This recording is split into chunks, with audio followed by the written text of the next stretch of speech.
Bom, bom dia, tudo bem? Estamos dando continuidade ao estudo do Evangelho segundo o Espiritismo. Hoje, no encontro número 41, capítulo 7, Bem-aventurados os pobres de espírito, parte 4. Vamos lá, então. O orgulho é a catarata que lhes tolda a visão. De que vale apresentar a luz a um cego? Necessário é que antes se lhe destrua a causa do mal. Daí vem que, médico hábil, Deus primeiramente corrige o orgulho. Ele não deixa ao abandono aqueles de seus filhos que se acham perdidos, porquanto sabe que cedo ou tarde os olhos se lhes abrirão. Quer, porém, que isso se dê de modo próprio, ou seja, por opção, por escolha, quando, vencidos pelos tormentos da incredulidade, eles venham de si mesmos lançar-se-lhes nos braços e pedir-lhes perdão, quais filhos pródigos. Então, aqui o texto coloca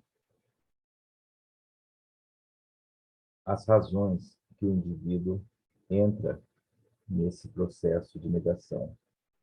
Ele destaca muito aqui, que é ou por medo ou por orgulho.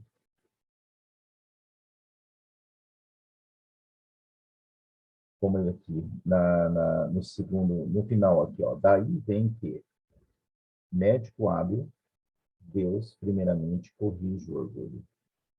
Ou seja, antes de entrar e mostrar a luz a um cego, né, porque ele está impedido de ver pela catarata, que é o quê? Que é justamente o orgulho, eu tenho que ajudá-lo a enxergar primeiro. Então, esta que é a verdadeira sabedoria. Primeiro, eu conserto a catarata, que é o orgulho, e como consequência, ele enxergará a luz. Porque quando você cura o problema da conexão com Deus, quando você cura e com essa dificuldade dessa conexão, consequentemente, você reconecta o indivíduo. Porque você não vai precisar fazer dois esforços. Procurar a catarata para depois mostrar a luz. É aquela situação. Eu vou te ensinar a pescar e não te dar o peixe.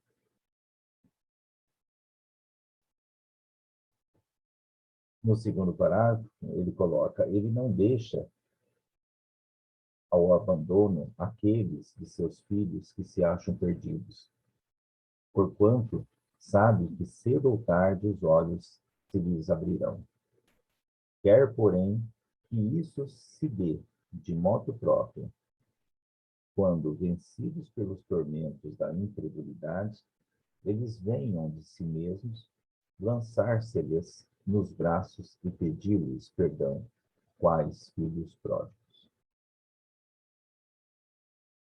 Então, como que eu posso vencer esse tormento da incredulidade? De que forma? Pela dor e pelo amor. Então, veja que não é que Deus me pune com uma doença, porque eu me afastei dele. Mas quando eu me afasto, vamos inverter, mas quando eu me afasto do ideal do sagrado, que é o amor, é quando eu me afasto do verdadeiro amor. Quando eu me afasto das suas palavras, entendeu? Se eu vou em direção à indiferença, ao ódio, ao orgulho, ao rancor, isso tudo vai me adoecer. Porque, através desses sentimentos, eu vou tomando doses homeopáticas de veneno. E aquilo tudo será gerado dentro de você, como um feto que você mesmo produziu. Então, você tem que olhar para tudo isso, não como uma postura de vítima. Ai, Deus me penalizou. Mas com um pensamento crítico. Eu me afastei a ponto de adoecer.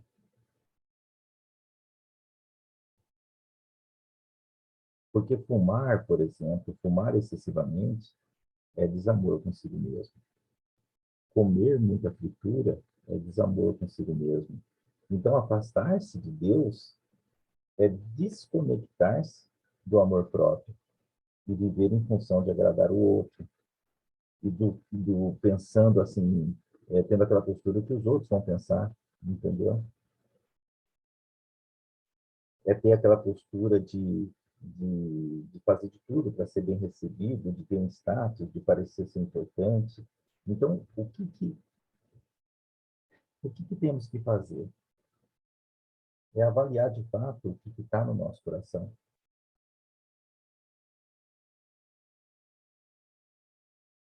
Então, se de repente, um dia lá acontece alguma coisa, e o pessoal vai falar assim, pô, mas o Flávio estava falando isso e aquilo, e olha só o que aconteceu. Não tem problema. Esta é a minha viagem, esta é a minha estrada. Eu não estou aqui ensinando as pessoas como fazer. Eu não estou aqui querendo direcionar as coisas porque eu sou perfeito, porque eu sou maravilhoso, porque eu sou superior. Eu estou fazendo esse exercício ao apresentar esse estudo.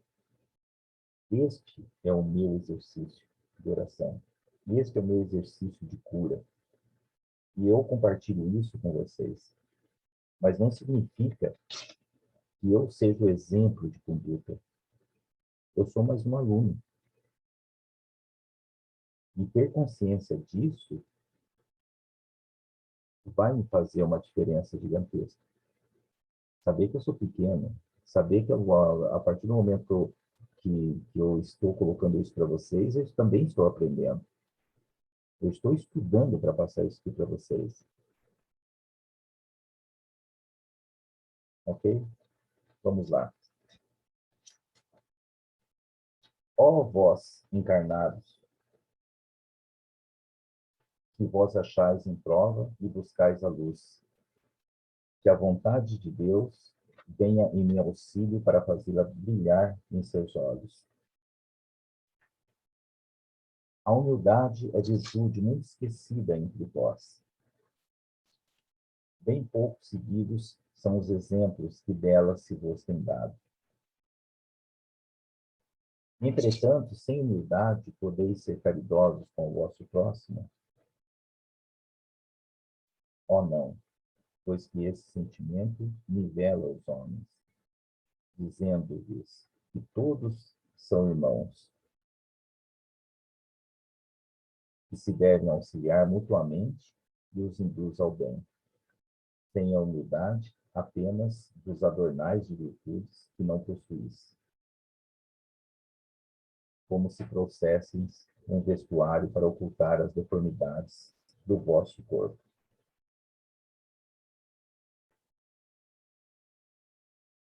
Ó vós encarnados, que vos achais em provas e buscais a luz, que a vontade de Deus venha em meu auxílio para fazê-la brilhar aos vossos olhos. A humildade é virtude muito esquecida entre vós. Eu acho que eu pulei um, um slide. Deixa eu voltar aqui. Pulei sim. Ok, gente, vamos lá. Item 7.4. Instruções dos espíritos, o orgulho e a humildade. Item 11. Que a paz do Senhor seja convosco, meus queridos amigos. A partir daqui, a orientação dos espíritos. Hein? Aqui venho para encorajar-vos a seguir o bom caminho. Aos pobres espíritos que habitaram outrora a terra, conferiu Deus a missão de vos esclarecer. Bendito seja Ele, pela graça que nos concede, a de podermos auxiliar o vosso aperfeiçoamento. Que o Espírito Santo me ilumine e ajude a tornar compreensível a minha palavra, outorgando-me o favor de pô-la ao alcance de todos. Ok? Aqui nesse texto, ele coloca e vem e observa que outrora ele era um pobre espírito. E agora foi dada a ele a missão de esclarecer. Mas dentro dessa narrativa, você já percebe alguns puxões de orelha, né? Não é tão suave como ele começou aqui na introdução. Aí a gente vai entrar naquele slide que eu tinha passado lá. Ó vós, encarnados, que vos achais em prova e buscais a luz. Que a vontade de Deus venha em meu auxílio para fazê-la brilhar aos vossos olhos. A humildade é virtude muito esquecida entre vós. Bem poucos seguidos são os exemplos que dela se vos tem dado. Entretanto, sem humildade, podeis ser caridosos com o vosso próximo?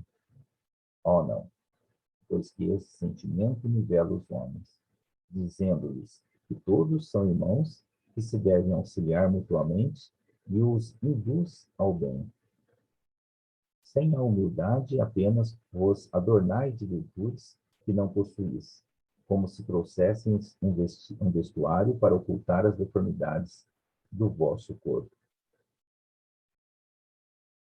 Então, aqui a concepção que ele faz de humildade é que ela está esquecida por nós. E poucos são os exemplos que temos dados dela em nossas atitudes, em nossa postura no dia a dia, né? Lembrai-vos daquele que nos salvou. Lembrai-vos da sua humildade, de tão grande o fez, colocando-o acima de todos os profetas. O orgulho é o terrível adversário da humildade. Se o Cristo prometia o reino dos céus aos mais pobres, é porque os grandes da terra imaginam que os títulos e as riquezas são recompensas deferidas aos seus méritos e se consideram de essência mais pura do que a do pobre. Julgam que os títulos e as riquezas lhes são devidos, pelo que, quando Deus lhes retira, o acusam de injustiça. Ó, irrisão e cegueira, ou seja, zombaria e cegueira, pois então Deus vos distingue pelos corpos? Então aqui ele joga para o outro lado um indivíduo que se vê rico e entende que isso é mérito dele em espírito, porque ele é melhor e não aceita outra visão diferente disso, né? Ele se sente superior, né? Aqui no final ele pergunta, mas Deus distingue pelos corpos, né? Aí ele continua aqui. O envoltório do pobre não é o mesmo que o do rico? Terá o Criador feito duas espécies de homens? Tudo que Deus faz é grande e sábio. Não lhes atribuais nunca as ideias que os vossos cérebros orgulhosos engendram, ou seja, que os vossos cérebros geram, produzem. Ó rico, enquanto dormes sob dourados tetos ao abrigo do frio, ignoras que jazem sobre as palhas milhares de irmãos teus que valem tanto quanto tu? Não é teu igual o infeliz que passa fome? Ao ouvires bem o sei, revolta-se o teu orgulho? Concordarás em dar-lhe uma esmola, mas em lhes apertar a mão? Nunca. Concordarás em dar-lhe uma esmola, mas em lhes apertar fraternalmente a mão? Nunca. O que ele está colocando aqui, essencialmente? enxerga o outro, reconhece no outro algo que você pode ter sido um dia, ou algo que você pode vir a ser um dia. Se coloque no mesmo patamar do outro. Estenda a mão ao seu irmão, não apenas dando uma esmola, mas no intuito de ajudá-lo, entendeu? Não oferecendo algo apenas, oferecendo algo material. Continuando. Pois que, dirás, eu de sangue nobre, grande da terra, igual a este miserável, coberto de andrajos, ou seja, coberto de vestes sujas, de trapos, vã utopia de pseudo-filósofos. Se fôssemos iguais, por que eu teria Deus colocado tão baixo e a mim tão alto? É exato que as vossas vestes não se assemelham, mas despivos ambos. Que diferença haverá entre vós? A nobreza do sangue, dirás. A química, porém, ainda nenhuma diferença descobriu entre o sangue de um grão-senhor e o de um plebeu, entre o do senhor e o do escravo. É isso. Então, aqui ele cria um diálogo, né, entre o rico, com toda a sua soberania financeira, e diz assim, como assim? Você está me comparando a ele? Se eu realmente fosse igual a ele, por que depois faria ele nascer nessa situação e eu aqui nesse conforto? Sim, mas imagine como aqui está colocando. Despivos, vocês dois nus, que diferença haverá entre vós? A nobreza do sangue pode ser que dirá, mas a química não mostrou até agora nenhuma diferença entre o grão-senhor e o de um plebeu. Todos são exatamente iguais. Ninguém. Não há superioridade entre um e outro. Apenas são, como eu disse anteriormente, são estradas diferentes, são oportunidades, são situações que cada um passou na vida e que tem que estar exatamente nessa distinção visual.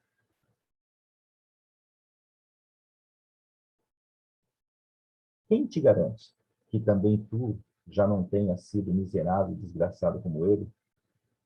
Que também não hajas pedido esmola? Que não a pedirás um dia a esse mesmo a quem desprezas? São eternas as riquezas? Não desaparecem do teu espírito? Ah, lança sobre ti um pouco de humildade. Põe os olhos, afinal, na realidade das coisas desse mundo, sobre o que dá lugar ao engrandecimento e ao rebaixamento no outro. Lembra-te de que a morte não te poupará, como a nenhum homem, que os teus títulos não te preservarão do seu golpe, que ela te poderá ferir amanhã, hoje, a qualquer hora.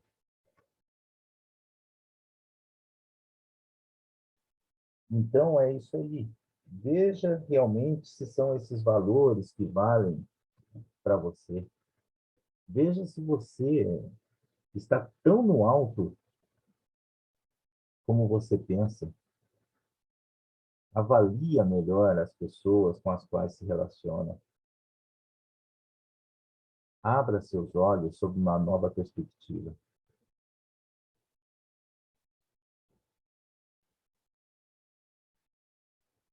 Como o texto diz, lembra-te que a morte não te poupará. O texto coloca isso. Lembra-te que a morte não te poupará. Ou seja, já que você vai morrer, como todos, rico ou pobre, por que não tentar fazer algo da sua vida, um local que você consiga ter acesso a essa postura de humildade, ou que tenha, que trabalhe, ou que tenha que se aproximar um pouco de uma postura de humildade. e não se importar com o que vai acontecer com a sua casa, com o seu dinheiro, né? Pensa-te como um mortal, como todos nós somos. Vamos em frente. Se te enterras no teu orgulho, ó, quanto então te lamento, pois bem digno de compaixão serás. Se te enterras no teu orgulho, ó, quanto então te lamento, pois bem digno de compaixão serás. Não te enterres no seu orgulho, nem na sua fortuna, como o tio Patinha, você lembra? Que ficava pulando de trampolim naquela piscina cheia de moedas de ouro. O que ele tinha de valor de fato? O que o tio Patinhas tinha de valor de fato? Eram os seus sobrinhos, que gostavam dele, independente do dinheiro que ele possuía. Esse era o verdadeiro valor. Então, muda a sua forma de pensar. Ficar valorizando de forma exagerada essa busca pela obtenção do dinheiro, a conquistar e aumentar cada vez mais seu patrimônio, é tudo muito efêmero. A morte vai levar tudo isso de você. O que você tem de maior dentro de você são seus valores. Então, é esses valores que você tem que olhar. Se eles estiverem errados, você vai ter que lidar com isso depois. Aproveita agora. Brinca com o teu filho. Olha para sua esposa. Olha para o teu marido. Pergunte, pergunte como ele está. Pergunte como ele está, como é que você está, como é que foi o seu dia, como é que foi a sua semana. Desliga a TV, sabe? Dá uma volta no quarteirão. Essas coisinhas que você vai criando um valor diferente do que aquele que você prioriza, que é essencialmente material.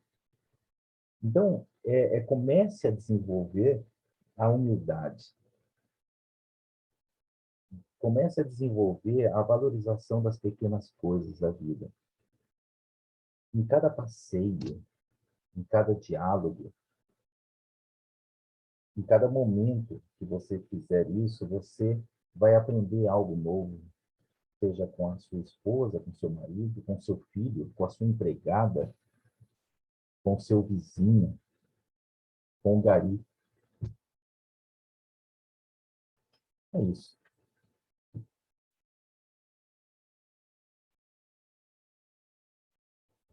Gente, a gente vai continuar com o capítulo 7, Bem-aventurados os pobres de espíritos, a parte 5 na semana que vem. Que essa semana que está aí para se iniciar seja, acima de tudo, produtiva, abençoada, tranquila, cheia de paz. Ok? Deus abençoe a vida de cada um de vocês.